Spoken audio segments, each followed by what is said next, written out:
চুরি করতে এসে চোর বাধ্য হলো বিয়ের কনেকে বিয়ে করতে। কিন্তু কেন? এই বিয়ে আমি করব না। ঈশিতার মুখে এমন কথা শুনে ঈশিতার মা বলল, কি সমস্যা তোর? কেন বিয়ে করবি না? এত বড় লোক পাত্র কেউ কোনোদিন হাতছাড়া করে? আম্মা, আমার দাদার বয়সী একটা মানুষকে আমি কোনোদিনও স্বামী হিসেবে মেনে নিতে পারবো না। ঈশিতা, আবেগ দিয়ে জীবন চলে না। সে অত্র অঞ্চলের সবচেয়ে ধনী মানুষ, তোর নামে একটা 5 তলা বাড়ি লিখে দেবে। এমন সময় পাশ থেকে শামসু চৌধুরী বলল, আমার হবু শাশুড়ি কিঞ্চিত ভুল আছে। একটা 5 তলা বাড়ি নয়, 2টো 5 তলা বাড়ি লিখে দিব। আমাকে যদি 100টা 5 তলা বাড়ি লিখে দেওয়া হয় তাহলে আমি তোর মতো খাটাসকে বিয়ে করব না। এই বলে ঈশিতা ড্রয়িং রুম থেকে হন হন করে বাসার মধ্যে চলে গেল। হবু শাশুড়ি, আপনার মেয়ের তো অনেক রাগ, বাড়ি গাড়ি জমি কিছুই তো নিচ্ছে না। জামাই বাবাজি, আপনি চিন্তা করবেন না, আমার মেয়েকে কিভাবে রাজি করতে হয় তা আমি ভালো করেই জানি। আপনি শুধু 5 লক্ষ টাকা আমাকে দিন, তারপর দেখবেন সবই ঠিক হয়ে গেছে। শামসু চৌধুরী তার ব্যাগ থেকে 5টা 1 লাখ টাকার বান্ডিল বের করে শাশুড়ি হাতে দিয়ে বলল, আমার কাছে টাকা হলো পানির মতো, আপনারা যত চাইবেন তত পাবেন, কিন্তু বিনিময়ে আপনার মেয়েকে আমি চাই, বিয়ে করে ঘরের বউ করে রাখতে চাই। আসি হবু শাশুড়ি বলেই শামসু চৌধুরী বাসা থেকে বের হয়ে গেল। ঈশিতার মা মুচকি মুচকি হাসতে হাসতে বলল, আজ রাতে ওই বুড়ার সাথে তোর বিয়ে হবে। রাত 10টা বাজে। ঈশিতা বিছানায় হেলান দিয়ে কান্না করছে। এমন সময় ঈশিতার মা হাতে একটা বিরিয়ানির প্যাকেট নিয়ে ঈশিতার রুমে প্রবেশ করলো। বিছানার কাছে এসে বিরিয়ানির প্যাকেটটা ড্রেসিং টেবিলের উপরে রেখে ঈশিতাকে বলল, রাগ আমার সাথে করেছো ভালো কথা, বিয়ে করবে না সেটাও ভালো কথা, কিন্তু খাবারের সাথে রাগ করা চলবে না। তোমার প্রিয় কাচ্চি বিরিয়ানি অর্ডার দিয়ে নিয়ে এসেছি, রেখে গেলাম, খেয়ে নিও। এই কথাটি বলেই ঈশিতার মা ঈশিতার রুম থেকে বের হয়ে গেল। ঈশিতা একবার কাচ্চি বিরিয়ানির দিকে তাকালো। প্রিয় খাবার হলেও এমন পরিস্থিতিতে সেটাও বিষাক্ত মনে হয়। বিরিয়ানির প্যাকেটটা ছুঁয়েও দেখলো না। রুম থেকে বের হয়ে ঈশিতার মা মোবাইলের ডায়াল থেকে একটা নাম্বার বের করে কল করলো। কি বললাম, তাড়াতাড়ি আসেন, আমি সব রেডি করে রেখেছি। ওর প্রিয় কাচ্চি বিরিয়ানি রেখে এসেছি, ও খাওয়া দাওয়া শেষে কাজটা করে ফেলবো। আরে তাড়াতাড়ি চলে আসেন। ঈশিতার মা কলটা কেটে দিয়ে হাসতে হাসতে তার রুমের দিকে চলে গেল।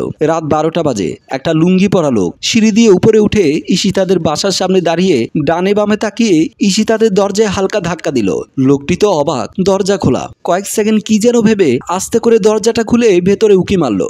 বাসার ভেতরে চতুর্দিকে তাকিয়ে দেখলো খুব শুনশান নীরবতা। লোকটির মুখে হাসি ফুটলো। আস্তে করে বাসার মধ্যে প্রবেশ করলো। আবারও চতুর্দিকে ভালো করে তাকিয়ে বাসার ভেতরে ঢুকে গেল। ঈশিতার রুমের সামনে এসে আবারও চতুর্দিকে তাকিয়ে আস্তে করে ঈশিতার রুমের ভেতরে ঢুকে গেল। লোকটি ঈশিতার বিছানার দিকে তাকিয়ে দেখলো ঈশিতা গভীর ঘুমে আচ্ছন্ন। আস্তে আস্তে ড্রেসিং টেবিলের সামনে আসলো। বিছানার দিকে তাকিয়ে আবারও ভালো করে দেখলো সত্যি কি ঈশিতা ঘুমিয়ে আছে কিনা। হঠাৎ লোকটির চোখ আটকে গেল ড্রেসিং টেবিলের উপরে রাখা বিরিয়ানির প্যাকেটের দিকে। লোকটি বিরিয়ানি খুব পছন্দ করে। বিছানার পাশে বসলো। বিরিয়ানির প্যাকেটটা হাতে নিয়ে প্যাকেটটা খুলে বিরিয়ানির ঘ্রাণে লোকটা কাবু হয়ে গেল।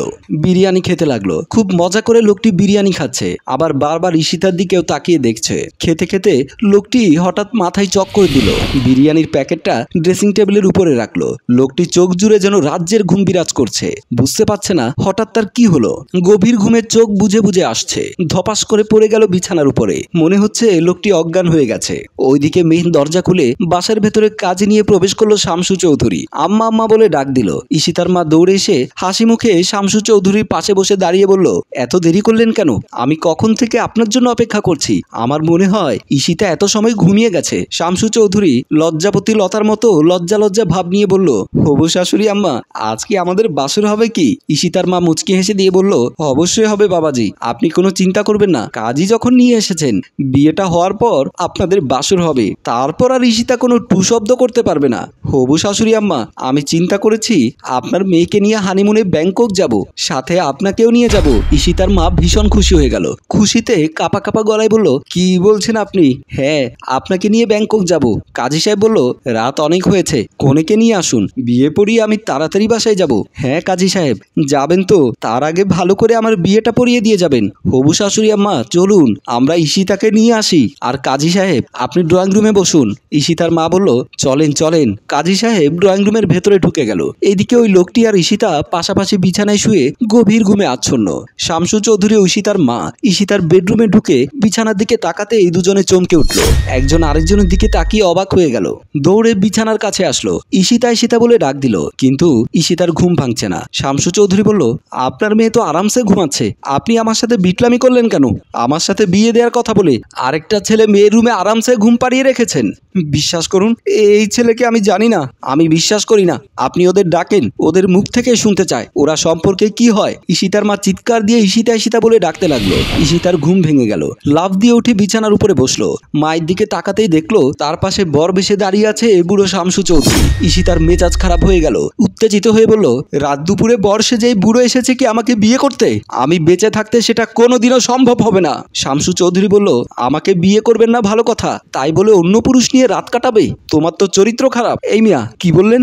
আমার চরিত্র খারাপ? ঈশিতা, তোর পাশে এই লোকটাকে? ঈশিতা এবার খেয়াল করলো তার পাশে একটা লোক শুয়ে আছে। ঈশিতা চমকে উঠে বিছানা থেকে লাফ দিয়ে নেমে গেল। থতমত খেয়ে কাপা কাপা গলায় বলল, বিশ্বাস করো আম্মু, এই লোকটাকে আমি চিনি না। শামসু চৌধুরী বলল, একসাথে ঘুমিয়ে আছো আর এখন বলছো চেনো না? তোমার মাও যেমন বিটলামি করতে জানে, তুমিও তেমন বিটলামি করতে জানো। ঈশিতার মা লোকটিকে জোরে জোরে ধাক্কা দিতে লাগলো।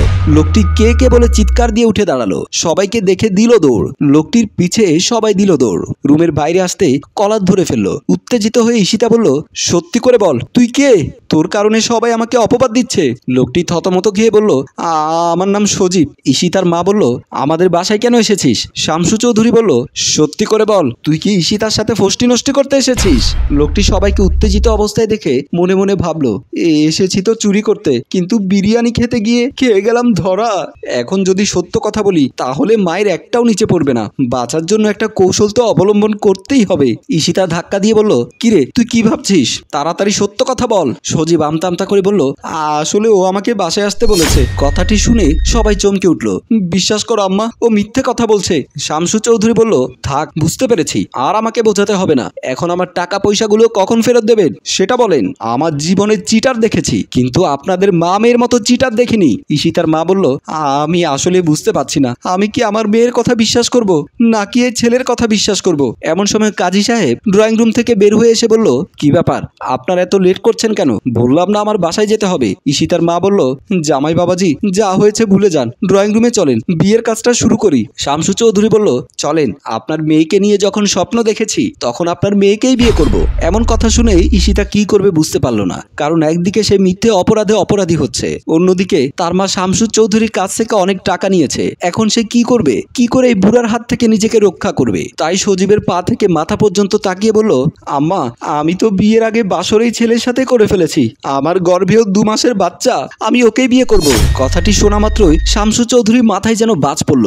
2 মাসের বাচ্চা বলেই বেহুশ হয়ে ফ্লোরে পড়ে গেল। সবার মধ্যে একটা আতঙ্ক কাজ করছে। এদিকে সজীব বিশাল চিন্তার মধ্যে ঘুরপাক খেতে লাগলো। ভয়ে আতঙ্কে কান্না পাচ্ছে, কিন্তু কান্নাও করতে পারছে না। চুরি করতে এসে এমন ভাবে ফেসে গেল, এখন তাকে বিয়ে করতে হবে। এইদিকে তার বউ যদি জানতে পারে তাহলে এক বিপদ, আর বিয়ে না করলে তো আরো এক বিপদ। প্রিয় ভিউয়ার্স, গল্পটি কাল্পনিক, কিন্তু বাস্তবে এমনটা হয়। বাবা মা অনেক সময় মেয়ের অমতেই মেয়েকে বিয়ে দিয়ে দেয়। হয়তো তার বয়স হচ্ছে অনেক বেশি বয়সের কোনো পুরুষের সাথে, তারপর এমন হিতে বিপরীত হওয়ার সম্ভাবনা থাকে। তাই আমাদের বিশ্বাস মতো কারো মতের বিরুদ্ধে বিয়ে দেওয়া ঠিক নয়। গল্পটি ভালো লাগলে লাইক, কমেন্ট ও শেয়ার করুন। গল্পটি রচনা ও পরিচালনায় ফেরদৌস অপু, প্রযোজনায় আব্দুল মজিদ।